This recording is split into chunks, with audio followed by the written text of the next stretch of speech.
Ya, puji nama Tuhan. Shalom, apa kabarnya saudara di hari ini?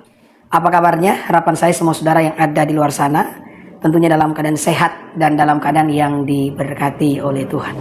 Seperti biasa saudara, bersama kita akan diberkati dengan perenungan firman Tuhan di hari ini. Bagi Bapak Ibu yang telah bergabung dengan sama sebelum dengar firman, kita berdoa terima kasih Tuhan buat kesempatan yang kau berikan bagi kami untuk kami kembali merenungkan sebagian sabda firman. Hamba doa engkau berkati agar perenungan ini menjadi kekuatan bagi setiap kami yang mendengarkannya. Dalam nama Yesus. Amin. Ya, puji Tuhan. Jadi saya ingin menyampaikan bagian yang kedua dari tema firman Tuhan, Allah yang mengasihi manusia. Dan bagian yang kedua ini adalah bagian yang terakhir. Jadi kita lihat Matius 14 ayat 14, ketika Yesus mendarat ia melihat orang banyak yang besar jumlahnya. Maka tergeraklah hatinya oleh belas kasihan kepada mereka dan ia menyembuhkan mereka yang sakit. Jadi Alkitab mengatakan bahwa Yesus itu bergerak dengan belas kasihan. Ketika dia melihat orang-orang yang datang dalam jumlah yang sangat banyak, mereka sakit, mereka papah, maka Yesus pun menyembuhkan setiap kelemahan tubuh atau kelemahan fisik yang dialami oleh setiap mereka. Jadi dari sini kita tahu Bapak Ibu bahwa Allah itu adalah pribadi yang mengasihi manusia. Dia bukan hanya mengasihi manusia, tetapi lebih daripada itu Allah adalah pribadi yang mengasihi manusia yang berdosa. Bahkan dalam Ayub pasal yang ke-7 ayat yang ke-17, hamba Tuhan ini mengatakan, Tuhan siapakah gerangan manusia sehingga engkau benar-benar mengasihi manusia. Kalau kita membaca Alkitab, memang kita akan menemukan alur itu di sepanjang lembaran demi lembaran Alkitab.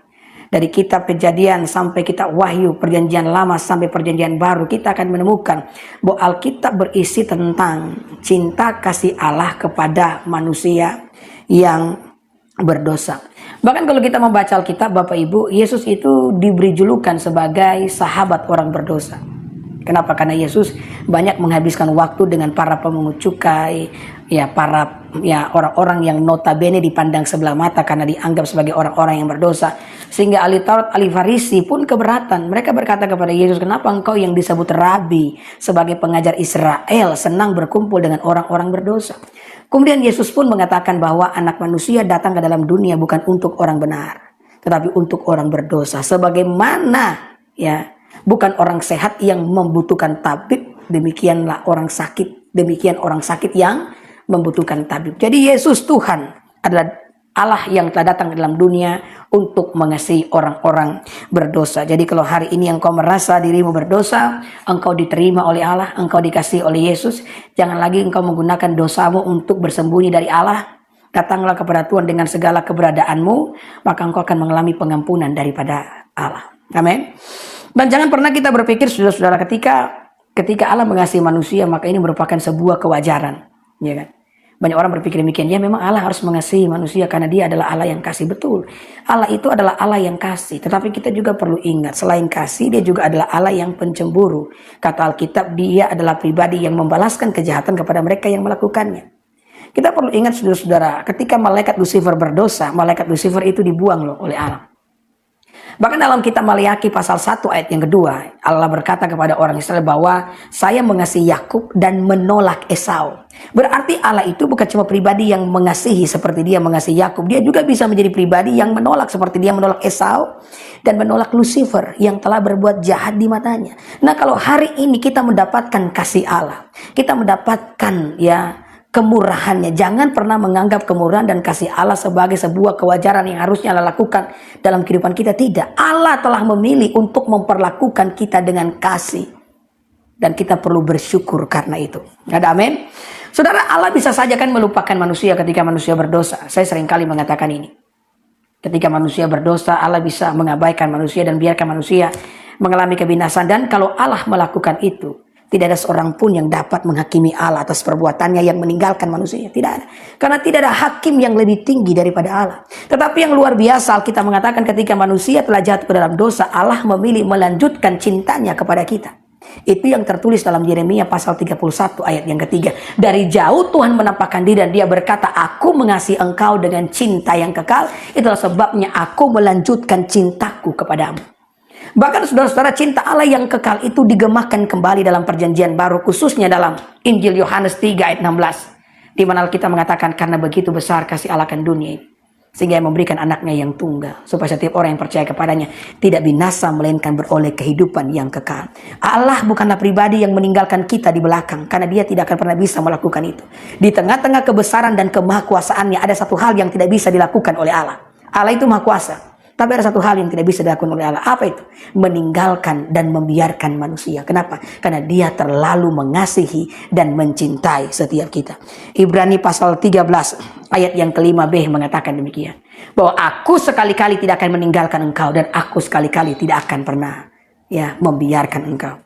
Saudara, ketika teringat dengan kalimat membiarkan, meninggalkan, saya punya pengalaman buruk mengenai hal ini, saudara. Saya pernah bertengkar dengan kakak saya waktu saya masih kecil. Jadi saya disuruh pergi ke rumah dari tante saya yang memang cukup jauh dari rumah kami dan perlu berjalan kaki. Saya pergi dengan kakak saya, dan entah ada masalah apa saya lupa, karena itu waktu sudah lama, saudara-saudara. Kakak saya pun memukul saya dan dia marah. Waktu dia marah, dia pulang ke rumah, dia tinggalkan saya, dia biarkan saya. Waktu itu saya terlalu takut untuk kembali ke rumah sendiri, saudara, karena saya masih terlalu kecil. Maka saya ingat waktu saya pulang sepanjang jalan ke rumah, saya hanya bisa menangis dan menangis, karena perasaan dibiarkan dan ditinggalkan adalah perasaan yang paling tidak menyenangkan. Tuhan tidak ingin engkau merasa bahwa engkau dibiarkan, engkau ditinggalkan. Bahkan ketika Yesus hendak naik ke surga, Dia bilang sama murid-muridnya, aku tidak akan meninggalkan engkau sebagai yatim piatu. Ketika aku akan pergi, aku akan mengirimkan Roh Kudus kepadamu yang akan menyertai kamu bukan hanya 1 minggu, 1 tahun, atau 1 dekade, atau 1 abad. Tidak, Roh Kudus ini akan menyertai kamu selama-lamanya. Jadi Tuhan mengasihi kita, Tuhan mencintai kita. Buka hatimu, terimalah dengan iman kasih Tuhan itu, maka engkau akan merasa jauh lebih baik di dalam kehidupan ini. Saya katakan kemarin, saudara-saudara, memangnya apa yang kita miliki sehingga Tuhan mengasihi kita? Maka saya mau bilang, manusia tidak punya apa-apa untuk dikasihi oleh Tuhan. Satu-satunya yang dimiliki oleh manusia hanyalah dosa. Maka seorang apologet Kristen pernah berkata bahwa tidak ada satupun yang berjasa dengan kematian Kristus. Tidak ada. Banyak pertanyaan yang telah diajukan kepada saya mengenai Yudas. Apakah Yudas berdosa? Apakah orang Roma berdosa ketika menyalibkan Yesus? Tidak ada yang berjasa dengan kematian daripada Yesus Kristus. Bahkan satu hal yang dapat, yang hanya menjadi sumbangsi setiap manusia terhadap kematian Kristus hanyalah dosa-dosa kita. Jadi kalau Allah mengasihi kita bukan karena ada sesuatu di dalam diri kita. Tidak. Dia mengasihi kita karena Dia benar-benar mencintai saya dan saudara. Ada amin. Saya berharap ketika saudara mendengarkan firman Tuhan ini, maka mulai muncul satu keyakinan dalam diri saudara. Muncul satu keberanian di dalam diri saudara. Kalau engkau tahu bahwa Allah mengasihi engkau, maka segala sesuatu dalam hidupmu akan berjalan dengan baik, meskipun mungkin engkau berada dalam sebuah pergumulan. Amin. Ini yang akan terjadi. Kita akan merasa jauh lebih baik kalau kita tahu bahwa kita dikasihi dan dicintai oleh Allah. Ada begitu banyak orang-orang, saudara-saudara, yang hidup di luar kehendak Allah. Bahkan mereka menghancurkan kehidupan mereka sendiri karena mereka tidak punya cukup keyakinan bahwa Allah mengasihi mereka. Mereka punya segudang pengalaman di masa lalu yang sepertinya mengkonfirmasi bahwa Allah telah melupakan mereka. Kebanyakan dari mereka berasal dari keluarga yang broken home. Sudah perhatikan anak-anak yang broken home kan? Rusak kelakuannya. Kenapa? Karena mereka merasa dilupakan, merasa tidak dikasihi. Hari ini kalau engkau mendengarkan saya menyampaikan firman Tuhan, pesan Tuhan disampaikan kepada saudara bahwa Allah mengasihi engkau. Kalau engkau bertanya bagaimana Allah mengasihi engkau, pandanglah ke kayu salib. Seperti itulah Allah mengasihi setiap kita. Mother Teresa pernah berkata, kalau engkau ingin tahu seberapa besar kasih Allah akan hidupmu, pandanglah ke kayu salib. Amin. Allah telah membuka tangannya lebar-lebar di atas kayu salib. Dan sebesar inilah, ketika tangannya dibuka, sebesar inilah cintanya kepadaku dan kepadamu. Maka jangan menjadi insecure lagi. Dan jangan terus-menerus menyakiti dirimu sendiri oleh karena engkau sepertinya dilupakan atau tidak dicintai. Sekalipun ayahmu dan ibumu meninggalkan engkau, namun Tuhan menyambut setiap kita. Itu firman Tuhan yang tertulis di dalam Alkitab. Kalau mungkin engkau juga punya kekurangan, ingat baik bahwa kasih dan kebaikan Tuhan jauh lebih besar daripada semuanya itu. Yang kedua, saya mau sampaikan di hari ini menjadi bagian yang terakhir dari tema khotbah saya, Allah yang mengasihi manusia. Ketika kita percaya bahwa Allah mengasihi setiap kita, Bapak Ibu, maka hal ini yang akan terjadi di mana saudara-saudara kita akan memiliki keberanian percaya atau kita akan berani berpengharapan kepada Tuhan. Hidup ini kan harus dijalani dengan yang namanya harapan. Tidak satupun di antara kita yang dapat menjalani kehidupan kita tanpa adanya harapan. Harapanlah yang membuat engkau mampu melangkah di hari-hari ini. Ada banyak orang yang menyudahi kehidupan mereka dengan cara bunuh diri. Di Indonesia banyak terjadi juga. Ya, kasus-kasus belakangan ada ibu rumah tangga yang bunuh diri. Sebelum dia mati dia racuni dulu 2 orang anaknya.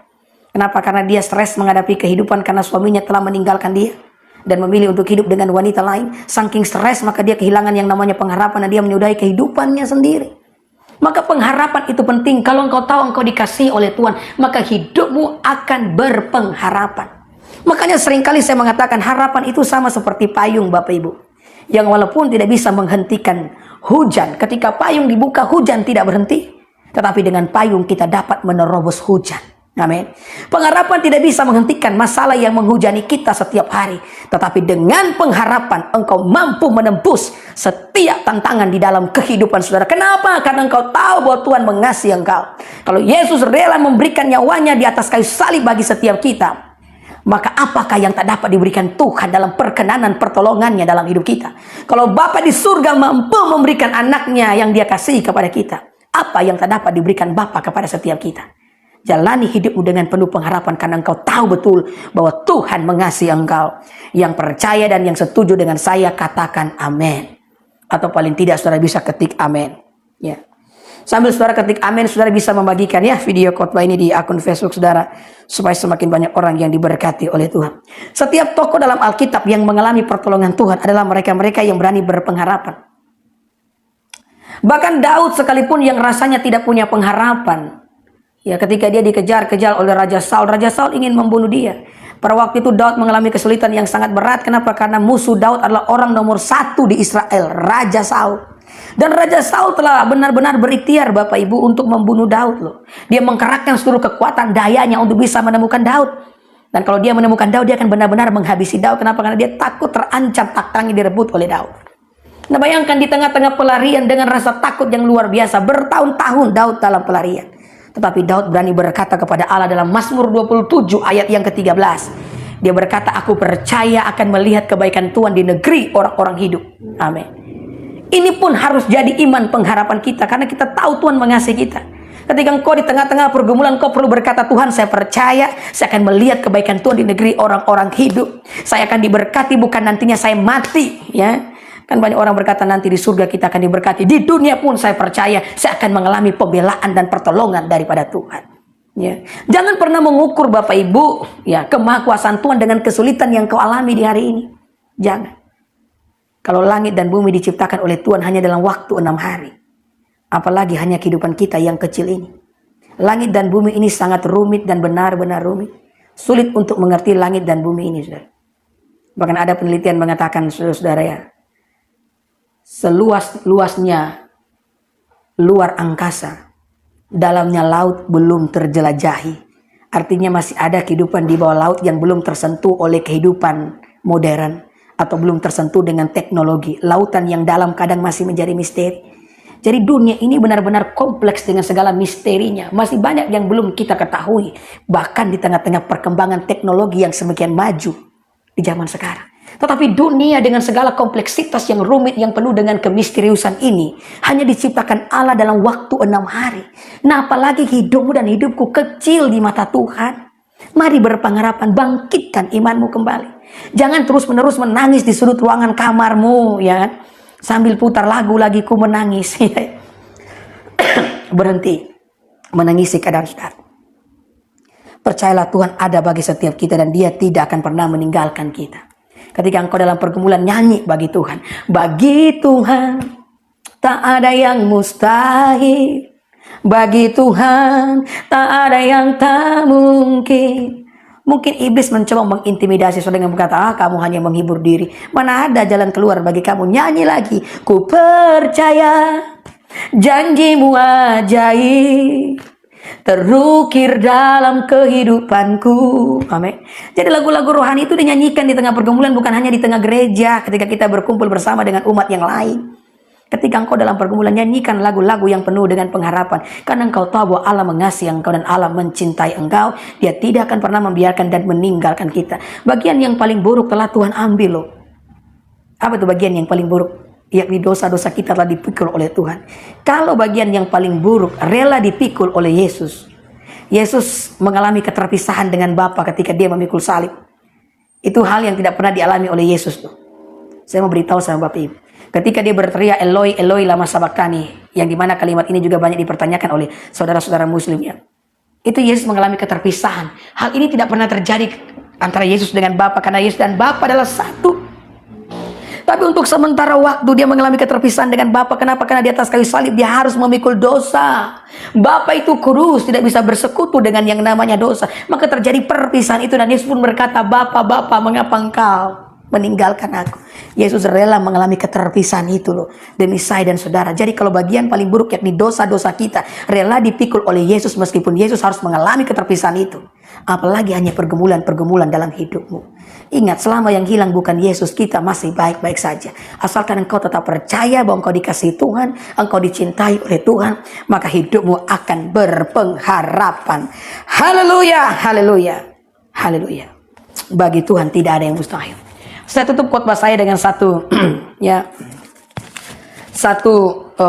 cerita terakhir ini ya. Jadi di Mesir itu ada yang namanya gereja sampah. Jadi gereja sampah ini gereja yang banyak mengalami mujizat. Orang-orang yang mengalami sakit penyakit banyak berkunjung ke sana dalam perjalanan spiritual mereka dan mengalami kesembuhan.